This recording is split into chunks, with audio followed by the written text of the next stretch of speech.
Bem-vindos de volta.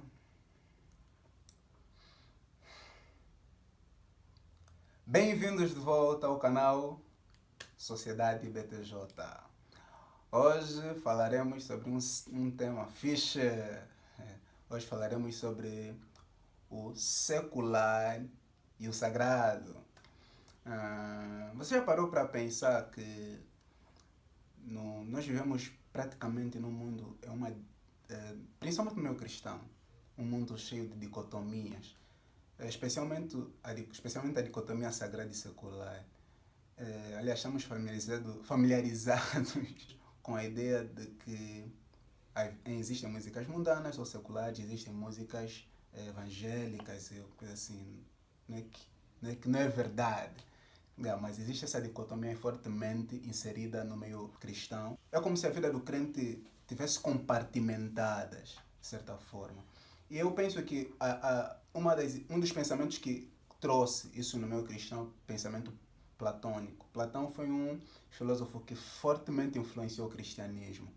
Existe a teoria das ideias ou a teoria das formas que Platão desenvolveu, estabelecendo que existem dois planos. O primeiro plano é o plano inteligível ou espiritual, o plano das ideias, tecnicamente. Ele chamou o plano das ideias ou plano inteligível, em que as ideias são perfeitas e estão bem compostas. E que existe também um segundo plano que depende do plano das ideias, ou o plano inteligível, que é o plano físico. E o plano físico é formado pelas coisas perecíveis, as coisas sensíveis que nós podemos tocar e sentir. E que esse plano, como eu já disse, depende do outro plano, que é o plano inteligível. E que nesse plano as coisas envelhecem e morrem.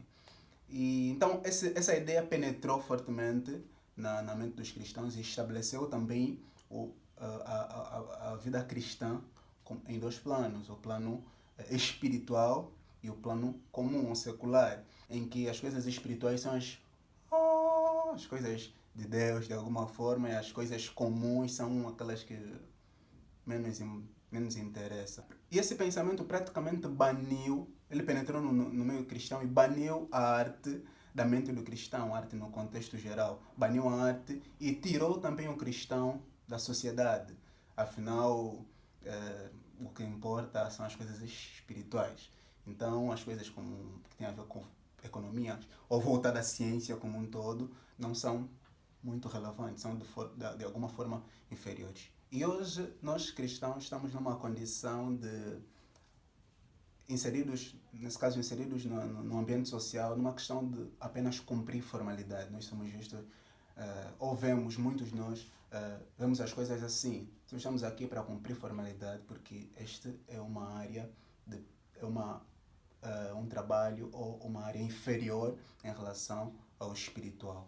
É como se tivesse, pronto. Aliás, tem um ditado, né, que nós criamos, dá a César o que é de César, dá a Deus o que é de Deus. Não foi bem nós que criamos, mas nós aplicamos nesse sentido. Yeah.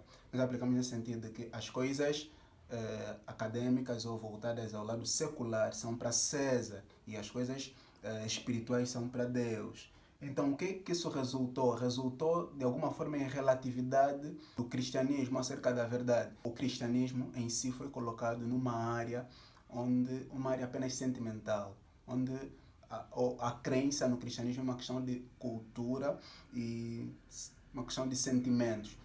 Não é uma verdade. O que é naquela área onde a verdade para ti não é verdade para mim. Outro resultado disso é o facto dos cristãos serem desinteressados quanto ao meio acadêmico.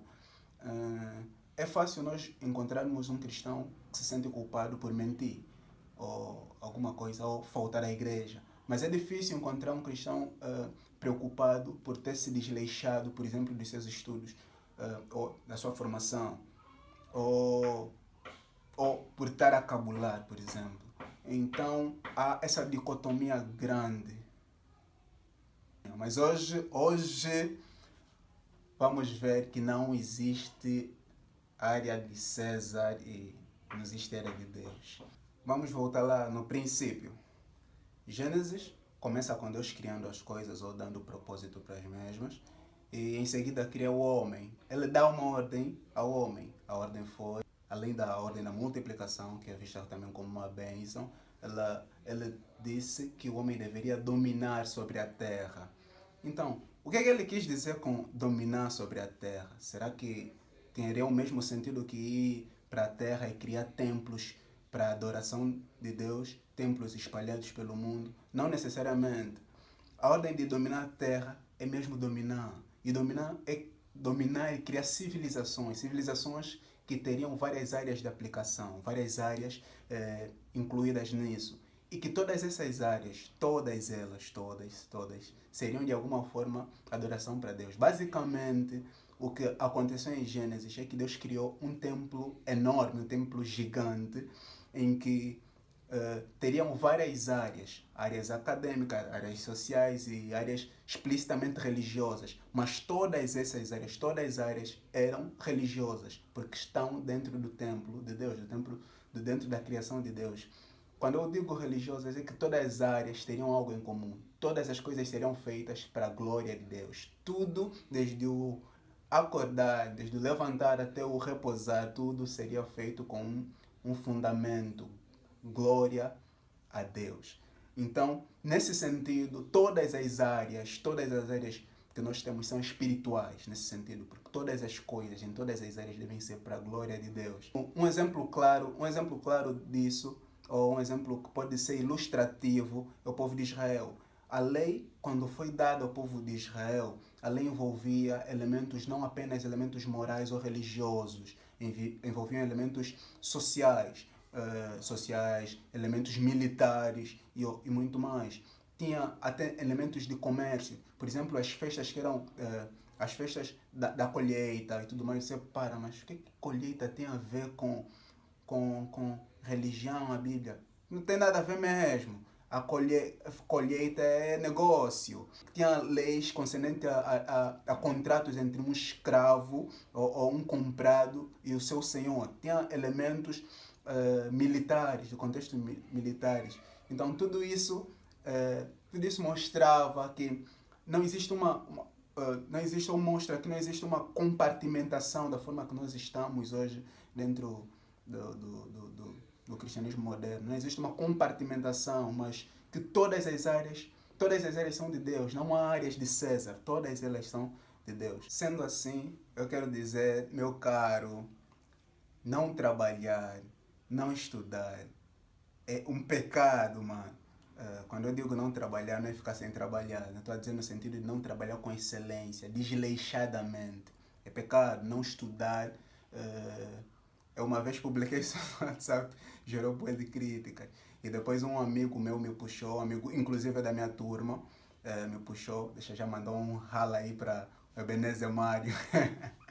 Yeah. Ele me puxou e mandou um verso que falava disso, falava que tudo tem que ser feito para a glória de Deus. Né? O verso, ele enfatizou a palavra tudo tem que ser feito para a glória de Deus. Tudo em todas as áreas, não apenas as áreas explicitamente religiosas, como já dissemos. Então, mano, não estudar seriamente é um grave... É pecado, mano, é pecado, tenha só isso em mente. Se desleixar na faculdade, na escola e tudo mais, você está em pecado, jovem, estude.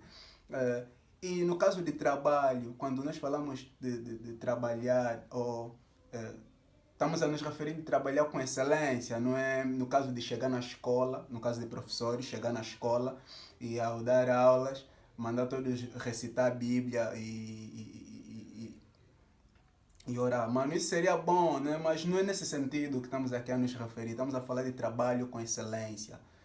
Um trabalho onde os alunos vão sair satisfeitos, porque, mano, trabalho com excelência resume isso, mano. Trabalho com excelência, se esforça aí, dá trabalho duro. Então, é isso. E para finalizar, eu quero vos lembrar que nós devemos honrar a Deus como homens completos. Porque o mesmo Deus que fez o corpo físico é o mesmo Deus que fez o corpo espiritual. Ou que fez o espiritual é o mesmo que fez o corpo físico. Tudo, tanto espiritual como físico, como uma unidade. Devemos honrar a Ele com todo o nosso ser, como uma unidade. E o Senhor, e Jesus é o Senhor de tudo. Todas essas esferas, tanto as esferas chamadas seculares, quanto as esferas chamadas espiritual, todas essas esferas, Cristo é o Senhor de todas elas, pois Ele criou. Então, Ele é o Senhor de tudo. Quando você erra, quando você se desleixa numa esfera, você está a se desleixar numa esfera em que tem a Cristo como Senhor. Então lembre-se disso e isso é o que temos para hoje. Fique com Deus.